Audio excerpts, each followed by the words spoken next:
प्लासी की लड़ाई में अंग्रेजों की जीत से भारत में ब्रिटिश शासन की नींव पड़ गई। इस जीत में सेनापति मीर जाफर की बड़ी महत्वपूर्ण भूमिका थी, जिसने अपने मालिक सिराजुद्दौला के साथ विश्वासघात किया था।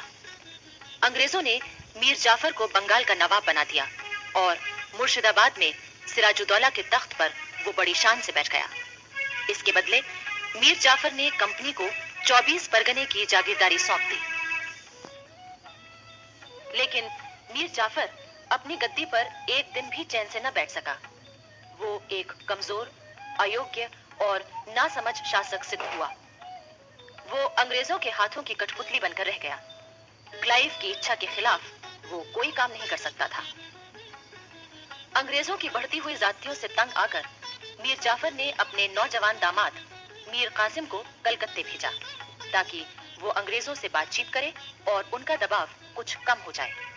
लेकिन अंग्रेजों ने नई चाल चली और मीर कासिम को अपनी ओर मिला लिया। ये तय किया गया कि मीर कासिम को वजीर बनाकर उसे तमाम अधिकार दे दिए जाएं और मीर जाफर को खर्च के लिए कुछ रकम बतौर पेंशन दे दी जाए। 20 अक्टूबर 1760 को सूरज निकलने से पहले मीर जाफर का महल अंग्रेजों की फौजों ने घेर लिया। मीर जाफर को जब अंग्रेजों की नई चाल का पता चला तो वो किस तरह परेशान हुआ, इसका एक चित्र अंग्रेज इतिहासकार कर्नल मालेसन के शब्दों में। उस सुबह को बूढ़े नवाब को उस दिन की अवश्य याद होगी जब उसने प्लासी के मैदान में अंग्रेजों का साथ दिया था और अपने मालिक तथा रिश्तेदार सिराजुद्दौला के साथ विश्वासघात किया था।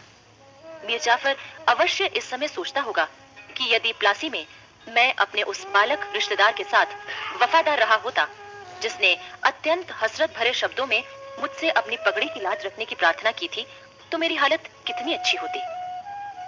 जिस सत्ता को मैंने इतने नीच और गलत तरीके से प्राप्त किया था, उससे मुझे क्या फायदा पहुंचा? वे लोग जिनके हाथ मैंने अपना मुल्क बेचा था, आज वे मुझे डरा रहे हैं। जो गुस्ताख विदेशी प्लासी से अब तक मुझ पर हुक्म चलाते रहे और जो अब मुझे गद्दी से उतारने की धमकी दे रहे हैं, यदि प्लासी में मैंने उनके नाश की वजह बनने का यश प्राप्त कर लिया होता, तो इस समय मेरे हाथों में असली हुकूमत होती। मेरा नाम इज्जत से लिया जाता और मेरा मुल्क बच गया होता। आखिर मीर जाफर को अंग्रेजों के सामने घुटने टेकने पड़े और अंग्रेजों की नींव और मजबूत होने लगी। उन्होंने मीर कासिम से बंगाल के 3 जिले और ले लिए, साथ ही 3 करोड़ रुपए का सोना आदि वसूल किया। सन 1759 में दिल्ली की गद्दी पर मुगल बादशाह शाह आलम बैठा। अंग्रेजों ने अपनी चालों से शाह आलम को अपनी ओर मिलाने की कोशिश शुरू कर दी। उस समय सारे भारत पर अपनी हुकूमत जमा लेने के लिए अफगानों, मराठों और अंग्रेजों के बीच तिकोना संघर्ष शुरू हो चुका था। देश को विदेशी सत्ता के चंगुल से बचाने का उस समय एक ही उपाय था कि सभी देशवासी किसी एक शक्ति के नेतृत्व में संगठित हो जाते। वो शक्ति थी मुगल सम्राट। किंतु इसी बीच यानी 6 जनवरी 1761 को पानीपत के मैदान में अफगानिस्तान के शासक अहमद शाह अब्दाली और मराठों की सेना के बीच घमासान युद्ध हुआ।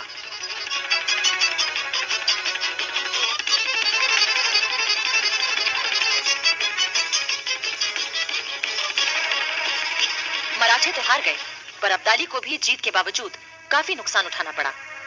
वो अफगानिस्तान लौट गया और इधर मराठे कमजोर हो गए। बच रहे केवल अंग्रेज, जिन्होंने अपना प्रभाव बढ़ाना शुरू कर दिया। मुगल बादशाह शाह आलम को 26 लाख रुपया देने का वादा करके इस बात के लिए मजबूर किया गया कि वो बंगाल, बिहार और उड़ीसा की दीवानी ईस्ट इंडिया कंपनी को सौंप दें। मजबूर होकर शाह आलम ने अंग्रेजों को बंगाल, बिहार और उड़ीसा की दीवानी सौंप दी, जिसका मतलब ये था कि मालगुजारी वसूल करने और दीवानी के मामले निपटाने का अधिकार अंग्रेजों को मिल गया। सन 1765 से 1772 तक बंगाल में अंग्रेजों का ये शासन इतना भयानक था कि उसने बंगाल को चूस कर कंकाल बना दिया। सारे बंगाल में तबाही, गरीबी, भुखमरी और अकाल फैल गए। चारों ओर मौत नजर आने लगी। सन 1772 में वॉरेन हेस्टिंग्स कंपनी का गवर्नर बनकर कलकत्ता आया। इतिहासकार कहते हैं कि क्लाइव ने देश में अंग्रेजी राज की जो बुनियाद रखी थी, वॉरेन हेस्टिंग्स ने उसे और भी पक्का किया। उसके सामने एक ही बात थी, चाहे ईमानदारी से हो या बेईमानी से, जैसे भी हो, जल्दी से जल्दी भारत की अधिक से अधिक दौलत को इंग्लैंड भेज दिया जाए। अब आइए महाराष्ट्र की ओर चलें। ईस्ट इंडिया कंपनी की बढ़ती हुई ताकत और सत्ता के लिए मराठों की ताकत आंख का कांटा बनी हुई थी। इसलिए अंग्रेजों ने एक चाल खेली। उस समय पेशवा की गद्दी पर रघुनाथ राव बैठा हुआ था। क्योंकि गद्दी का असली मालिक उसका भतीजा नारायण राव अभी नाबालिग था, अंग्रेजों ने रघुनाथ राव को युद्ध का झूठा भय दिखाकर अपनी ओर मिला लिया। इस तरह मराठा दरबार में उनका आना जाना शुरू हो गया। किंतु पेशवा के दरबार में उन दिनों एक बहुत दूरदर्शी और चतुर व्यक्ति मौजूद था, जो अंग्रेजों की सारी चालों को समझ रहा था। वो व्यक्ति था नाना फडणवीस। वो समझ रहा था कि राघोबा मराठा साम्राज्य की नींव कमजोर कर रहा है, पर राघोबा ने उसकी बात नहीं मानी। 30 अगस्त 1773 को राघोबा ने पेशवा नारायण राव की हत्या करवा दी। इस साजिश में अंग्रेजों का पूरा हाथ था। राघोबा अंग्रेजों की हाथ की कठपुतली बन चुका था। नाना फडणवीस ने मराठा राज्य को अंग्रेजों के चंगुल से बचाने की भरसक कोशिश की। इतिहासकार कहते हैं कि नाना फडणवीस ने कर्नाटक के वीर हैदर अली से मिलकर जिस तरह अंग्रेजों की चालों को नाकाम करने की कोशिश की थी, उसमें अगर उसे सफलता मिल जाती तो उस समय देश से विदेशी सत्ता का अंत हो गया होता। किंतु अपने ही लोगों ने उसे धोखा दिया। कर्नाटक के दो वीरों की कहानी भारतीय स्वतंत्रता संग्राम के इतिहास में बड़े सम्मान से लिखी गई है। ये वीर थे हैदर अली और उसका बेटा टीपू सुल्तान। हैदर अली एक मामूली फकीर का बेटा था। हैदर अली ने बचपन से ही घुड़सवारी, निशानाबाजी, हथियार चलाना और लड़ाई के तौर तरीके सीख लिए थे। बड़ा होकर हैदर अली मैसूर की फौज में भर्ती हो गया। हैदर अली की वीरता और साहस ने कुछ ही समय में उसे मैसूर का प्रधान सेनापति बना दिया। उस समय रियासत का प्रधानमंत्री एक मराठा सरदार खांडेराव था। उसने मराठों से चुपचाप मिलकर मैसूर पर हमला करवा दिया। इस युद्ध में हैदर अली ने विजय पाई और खांडेराव के विश्वासघात का सबको पता चल गया। मैसूर के महाराजा ने प्रसन्न होकर हैदर अली को अपना प्रधानमंत्री बना लिया। उधर अंग्रेज भला ये कैसे सहन कर सकते थे कि हैदर अली की ताकत बढ़े। उन्होंने हैदर अली से छेड़छाड़ करनी शुरू कर दी। कर्नाटक के कई किले खाली करवाए गए और उन्हें जीत लिया गया। हैदर अली के बेटे फतेह अली टीपू की उम्र उस समय 18 वर्ष की थी। तब भी अपने पिता के साथ युद्ध के मैदान में वो मौजूद रहता था। कर्नाटक को अंग्रेजों से खाली कराने और उस पर अधिकार करने के बाद हैदर अली ने टीपू को 5000 सैनिकों के साथ मद्रास की ओर भेजा, जहां अंग्रेजों का जमाव था।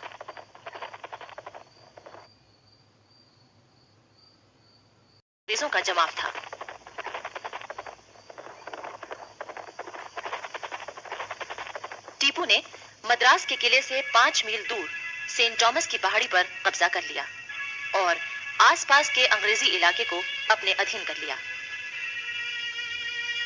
इसके बाद कुछ ही दिनों बाद हैदर अली भी अपनी सेना लेकर मद्रास की ओर बढ़ा। मद्रास में अंग्रेजों का क्या हाल हुआ, इसका रोचक विवरण एक फ्रांसीसी इतिहासकार ने प्रस्तुत किया है। वो लिखता है, मद्रास विजय के अवसर पर हैदर ने अंग्रेजों से कहकर मद्रास के सेंट जॉर्ज के किले के सदर फाटक पर एक चित्र बनवाया, जिसमें हैदर एक शामियाने के नीचे तोपों के ढेर पर बैठा है। पीछे की ओर सेंट जॉर्ज का किला है, जिसकी फसील पर गवर्नर और उसके अंग्रेज साथी घुटनों के बल बैठे हुए हैदर की ओर अपने हाथ बढ़ा रहे हैं। अंग्रेज दूत, डुप्ले और बॉशियार हैदर के सामने जमीन पर घुटने टेके बैठे हैं। डुप्ले की नाक की जगह हाथी की सी सूंड बनी हुई है। हैदर उसकी सूंड को पकड़े हुए हैं, जिसमें से अशर्फियां खनाखन गिर रही हैं। दूसरी ओर पराजित अंग्रेज सेनापति जनरल स्मिथ संधि पत्र हाथ में लिए हुए अपने हाथ से अपनी तलवार के 2 टुकड़े कर रहा है।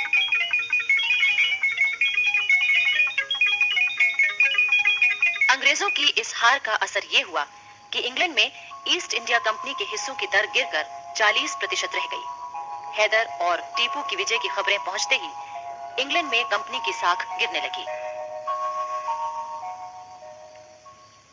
इसके बाद हैदर अली ने नाना फडणवीस के साथ मिलकर जिस तरह अंग्रेजों को मात दी थी, उससे अंग्रेज घबरा उठे थे। लेकिन 6 दिसंबर 1782 की रात को हैदर अली की अचानक मृत्यु हो गई, जिससे नाना फडणवीस की सारी आशाएं चूर-चूर हो गईं। जबकि अंग्रेजों के लिए हैदर अली की मृत्यु वरदान साबित हुई।